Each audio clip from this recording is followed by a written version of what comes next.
ఒక్కొక్కడు చూడండి అసలు భగవద్భక్తి, పాపాలు, పుణ్యాలు, దేవుడు, పక్కవాడిని పట్టించుకోవడం ఏమీ ఉండదు.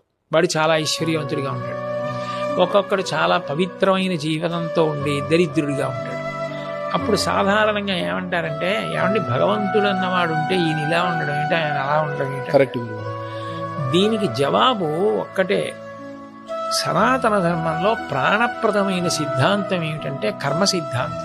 గత జన్మలలో మీరు చేసిన పాపపుణ్యాలు ఏ ఉన్నాయో వాటిని మీరు ఈ జన్మలో అనుభవించాలి అని.